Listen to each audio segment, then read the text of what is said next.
Hey guys, this is Amber here. Ever read someone's mind or been tricked due to the way the human mind works? Here we have a few games that never fail to make you think.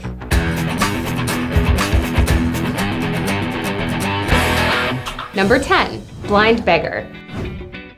Let's start with a quick game to warm you up. A blind beggar had a brother who died. What relation was the blind beggar to the brother who died? The only rule is brother is not the answer. So how could this be true? Isn't it obvious that the beggar's brother would be the brother of his brother? It sounds like a tongue twister, but actually the answer is very simple. The beggar is the man's sister. Get it now? Of course. It was a simple assumption trick. All along you thought you believed in equal rights too. Number 9, good deal. Let's say you are out shopping and you find this amazing pair of shoes. They cost $25. You put them in the cart, but just as you do, you get a text from a friend saying that the same shoes are $18 at a shop across town. Do you take the drive across town or just buy them now? Either way, you make your decision and are about to leave the store when you spot a tablet that you were going to buy later this month. You might as well get it now. It's $199.99. You go to check out and another friend who works at a store on the opposite side of town from the place with the $18 shoes calls. The tablet is $192.99 there. Will you take the offer and drive to get it? Was there anything different between the two offers? The shoes and the tablet? Not really at all. The difference was $7, and money is money, right? Not to most people. The majority of us will be much more likely to save money on a pair of shoes than a tablet. It's all relative to us. When really, $7 is just $7. Just try convincing your brain of that. Number 8, loss aversion. Here's another money game, and it could win you a fortune, or lose it. I'm going to offer you a virtual deal. I will give you $10. No strings attached, it's yours. You can keep it or play a game with me, double or nothing. What would you do? Most people keep the 10 bucks. They know if they do, they just got $10 free. If they lose it, it could be a total loss. So let's try again. This time I'm giving you 100 bucks, 10 $10 bills. Imagine the smell of it, the feel of the paper in your hands. You want to keep that. Well, I'm going to take back $90 now. But don't worry, you can win it back. Just bet your $10 you have left that you can. Will you do it? Chances are you will, but why?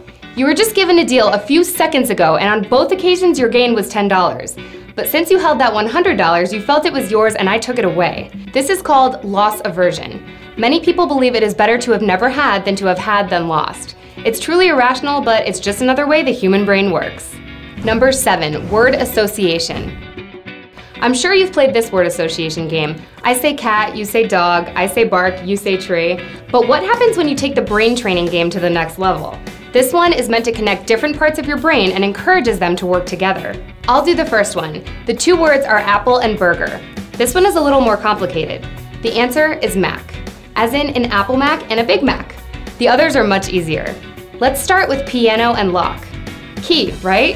What about ship and card? How about deck? Tree and car. Harder than it looks. Merge your brain. You got it, yes, trunk. Try the rest alone. Pillow and court. River and money. Army and water. Smoker and plumber. Let me know what you come up with in the comments below. Number 6, startle reflex. Take a look at this serene beauty and listen to all the calming sounds of the great outdoors. Really sink into the relaxation you feel.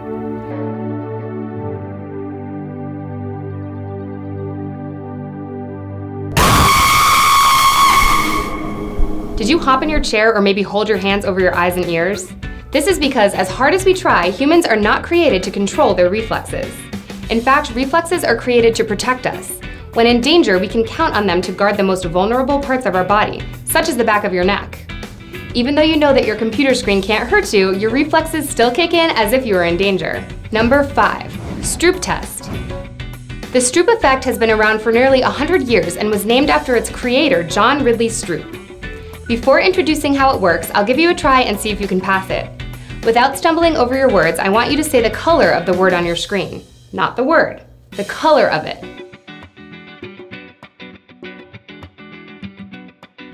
Harder than it looks, right? The most common theory is that the brain recognizes words before colors. Your brain is trained to read what you see. The part of your brain that can name colors lags behind. You actually read the word before you know what it means, even though it's a sight word. Another theory suggests that it is a sight word, so you have been trained to connect what you read to an image. Either way, the reason is because reading is easy and it is prioritized in our brain. Also, this game teaches us to see names, not colors. Number 4, Mad Gab. Ever played the game Mad Gab? If not, here is an example. Look at this phrase, I pillow fizz sigh. Seems like nonsense, but there is a hidden phrase inside. Keep saying it aloud and see how long it takes you to figure it out. The answer is that I pillow fizz sigh is just another way to say apple of his eye. What about pretty shack scent? Fairly simple, it's British accent. This game is good for your left and right brain. Most professionals will say that your left brain is responsible for reading the words, but it takes your right brain to figure out what the words mean. So your right brain is hearing it while your left brain is reading it. The two must work together to interpret the jumbled sentence. Number 3, common sense. Would you say that you have above average common sense? Well, here we have a brain game that is sure to prove otherwise. I'll ask you a few questions and you will give me an answer. There's no advanced knowledge needed. Here we go. Question number 1. If you were in a race and passed the person in second place, what place will you be in? Take a second to think about it. Did you say first place? That's what the majority says. In actuality, if you pass the person in second place, you will be in second place. Don't feel bad, we'll give you another chance. Just try to keep up. Say you are driving a bus with 10 people on it. Your first stop lets off 3 people and picks up 2. The second stop lets off 3 people and picks up 1. The third stop lets off 7 people and doesn't pick up any. So, how old is the bus driver? Did that question throw you off? That's totally normal. You were counting passengers, not focused on the bus driver's age. The secret is, I told you how old the bus driver was. Let me start over with that question. Say you are driving a bus. Get it now? Good. One more. There are 3 doors. You must enter one of them. Door number 1 has a bloodthirsty assassin behind it. Door number 2 has a lion who hasn't eaten in 3 months. And door number 3 has a raging fire. Which door do you choose? Only one is without certain death. Want to know the safest room? The one with the lion who hasn't eaten in 3 months. You know what happens when you go 3 months without eating. Yep. Number 2, the bus game. This game is much easier for the younger crowd and seems to stump the older generations. People are given a picture of a symmetrical bus and asked, which way is it heading? Adults must think long and hard before they come up with their answer. They are told they must answer left or right, so no tricks here, just a simple answer. Preschoolers don't hesitate to throw out their confident guess. Left, they say. When asked why, they simply say because that's what side the door is on. They got it. Depending on the country, the door is what determined which direction the bus is heading. You can try to conjure a picture of a bus in your head, but there are 1,000 other pictures in your head, and your brain will prioritize them. Turns out, for an adult, which side the door of a bus is on tends to live on the lower priority list. Number 1, reading minds. This one is more of a trick than a game, but for the person reading the mind, it is quite fun. You'll even surprise yourself at what the human brain can do. First off, you find your victim and tell them you're going to ask a few questions. For me, well, I choose you. So think quick using your instincts. Think of a number between 1 and 10. Now multiply it by 9. Is it a 2-digit number? Well, then add them together. If not, leave it. Either way, subtract 5 from the 1-digit number you now have. Now we convert that number to a letter. If you have a 1, it will now be an A. 2 is a B. 3 is a C, and so on. Next, we move past just numbers. Just remember the letter you have and think of a country that starts with that letter. Quick!